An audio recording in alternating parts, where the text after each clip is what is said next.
Yo les trashers, ces dernières années on a eu droit à l'adaptation d'une multitude de héros de la licence Marvel sur grand et petit écran. Les super-héros ça fascine, ça donne envie, ça fait rêver.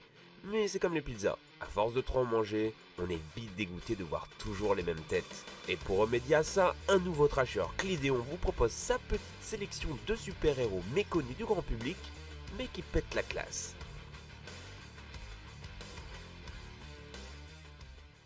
Et on commence sur les chapeaux de roue avec Adam Warlock. Adam Warlock est un demi-dieu créé par l'homme. Ouais, cherchez pas l'erreur. Créé par le groupe de l'Enclave, il a rejeté ses créateurs et s'est déjà frité avec Thor en personne. Suite à cela, le nouveau-né tout-puissant décide alors de partir dans l'espace. Enfin, un nouveau-né vite dit, parce qu'il est déjà adulte le bougre. Dans les comics, il s'associe avec Gamora, mais si vous savez, la fille verte dans Gardien de la Galaxie, et Thanos pour combattre Magnus. Le plot twist, c'est que Magnus, en fait, c'est lui. Genre, c'est son lui, du futur. Marvel? Allô? Marvel, décroche, tu me fais peur! Bon, en tout cas, ça ferait une putain d'histoire pour ravir les fans de Marvel au cinoche. On a là un héros qui est beau gosse, surpuissant et qui a un passé assez chelou pour faire pâlir Wolverine. Et bien sûr, on a le thème préféré des internautes, le voyage temporel et les multiverses. Autant je pourrais passer des heures entières à parler de Warlock tant il mérite à être connu, autant c'est visiblement pas le seul étant donné que c'est également le cas pour notre prochain super-héros, Morbius, le vampire vivant. Attendez, ne partez pas. Non, c'est pas vraiment un méchant et non, c'est surtout pas une boule à facettes. Oubliez Twilight et Edouard Cullen, ici vous avez affaire à un spécimen tout ce qu'il y a de plus authentique. Le docteur Morbius était quelqu'un de normal à la base, genre comme vous et moi. Je suis spécial. Le seul truc qui le démarquait de ses pairs, c'était qu'il avait une maladie sanguine plutôt rare. À la suite d'expériences ayant pour but de soigner sa maladie, il développa un pseudo-vampirisme et est devenu, faut se le dire, il était devenu plutôt moche. Il a besoin de boire du sang frais, oui, il est hypersensible au soleil, oui, mais il n'a pas tous les inconvénients des vampires, genre par exemple, il peut bouffer des chips à l'ail dans une église et n'en avoir rien à foutre. C'est la science et non un être surnaturel qui l'a changé après tout. Il est torturé entre ses besoins bestiaux et son envie de vivre normalement. Il a déjà affronté Spider-Man et sa défaite servira d'ailleurs au bien de l'homme araignée. Mais peu rancunier, ce dernier se décida à s'associer avec Morbius pour affronter la reine des vampires. En soi, ce n'est ni un gentil ni un méchant, mais quelqu'un qui privilégie sa propre survie et qui sait tirer son épingle du jeu. Je tuerai pour voir l'image des vampires restaurée grâce à lui personnellement. Attention, le prochain super-héros est en réalité un couple de super-héros. L'un ne fait rien sans l'autre et il y a des boobs, donc attention aux yeux. Cloak et Dagger. De leur vrai nom, Ty Johnson et Tandy Bowen, ces deux super-héros étaient deux adolescents en fuite dans New York quand ils se sont rencontrés. Ils se sont fait arrêter et par la suite sont devenus des cobayes pour une nouvelle forme d'héroïne synthétique. Le souci, c'est que la drogue a éveillé en eux des pouvoirs. Marvel, je sais pas qui est ton fournisseur, mais s'ils pouvaient m'en mettre un petit paquet de côté, je dirais pas non. En effet, leur pouvoir est plutôt épique. Ty s'est retrouvé englobé dans une espèce de ténèbres qui est en réalité une dimension en soi, tandis que Tandy peut créer de la lumière sous forme de dague et soigner qui elle veut. Apparemment, son pouvoir fonctionne un peu mieux sur les addictions, mais bon, elle peut quand même se charger de vous soigner votre coupure au petit doigt, y a pas de souci. Oh, est-ce que je vous avais parlé du fait aussi que Cloak pouvait se téléporter avec sa dimension des ténèbres? Et ouais, je vous l'avais dit, épique. Ce que je trouve dommage, c'est qu'on ne les retrouve pas dans Civil War, alors que dans le comic, justement, ils ont une grande importance dans le plot de l'histoire en rejoignant Captain America. Mais heureusement, nous ne sommes pas à l'abri d'une possible adaptation en film sur eux un jour. Vous aviez mindfuck sur Adam Warlock? Ah, je pense que vous êtes tellement pas prêts pour la suite. Bon, c'est pas grave, allez, vous êtes prêts? Attention... Sentry! Alors ce type est un colosse, un vrai! Il est surpuissant et il est omniprésent, sauf que t'as personne qui le connaît en fait. Et pourtant, Robert Reynolds, à la suite d'une expérience qui lui a donné des pouvoirs... Bon ok, ça c'est pas très original, mais attendez!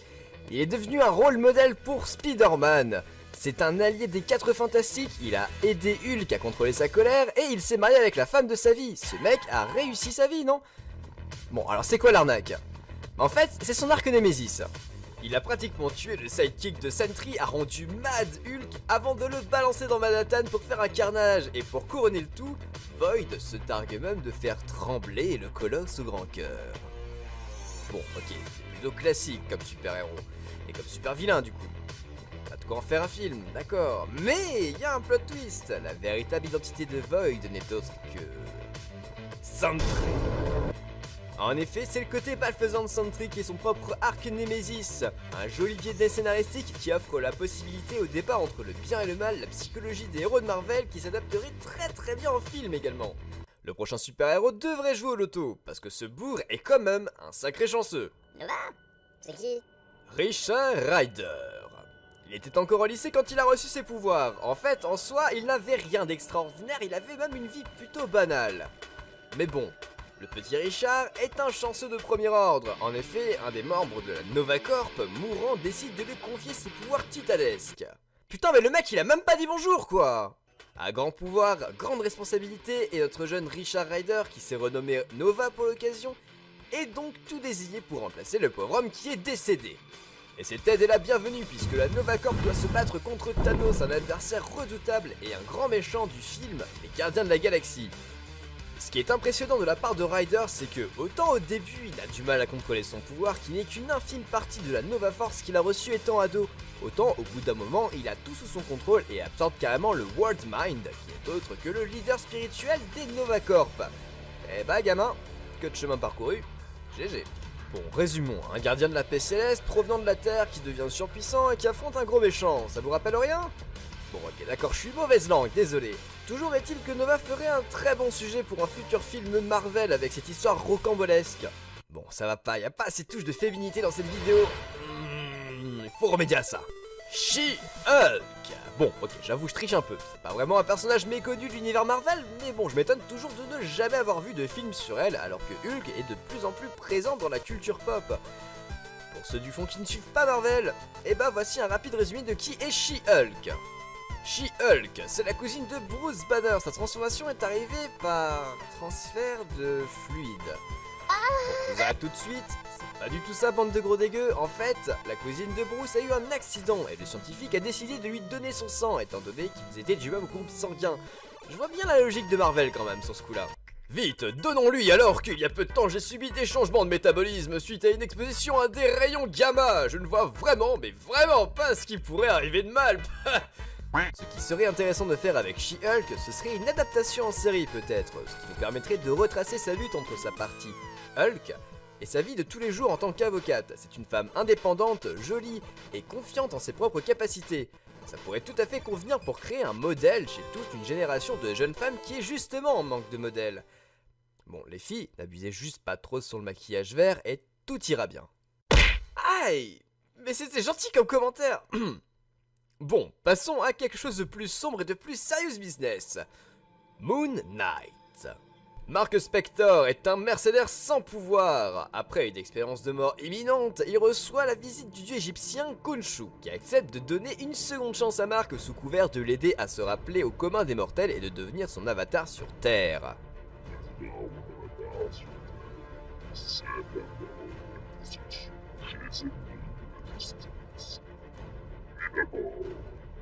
J'avais une question par contre, désolé. Est-ce que je dois absolument faire une voix sombre et rauque comme Bruce Wayne? Non, parce que bon, je me sens pas trop de... Écoute-moi, tu sais. Ah ok, c'est bon. Du coup, c'est bon, c'est tout ce que je voulais savoir. Je prends.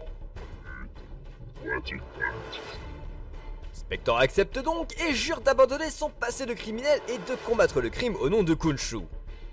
Mark Spector, un homme riche, qui s'entraîne constamment pour être au top de sa forme physique et possède un arsenal plutôt impressionnant pour délivrer la justice sacrée de Khonshu. Et ouais, on est d'accord, le Moon Knight, c'est un peu la version Marvel du Dark Knight de DC. Mais contrairement à Batou, il n'est pas bien dans sa tête le Mark, un vrai malade mental, qui croit que les cycles lunaires lui confèrent des pouvoirs, un truc comme ça, et qu'il possède différentes personnalités qui s'occupent de gérer un petit peu ses émotions à sa place. C'est justement cette différence qui fait la force de Moon Knight par rapport à Batman et qui en ferait un héros que vous avez envie de connaître, au même titre que Deadpool. Cette vidéo touche malheureusement déjà à sa fin, mais n'hésitez pas à laisser un commentaire pour nous dire quel serait le super-héros que vous aimeriez voir adapté au cinéma. Profitez-en pour vous abonner sur la chaîne de Trash, parce que la culture, c'est comme la confiture. Ça se partage, attends. Merde, c'est pas ça mon script!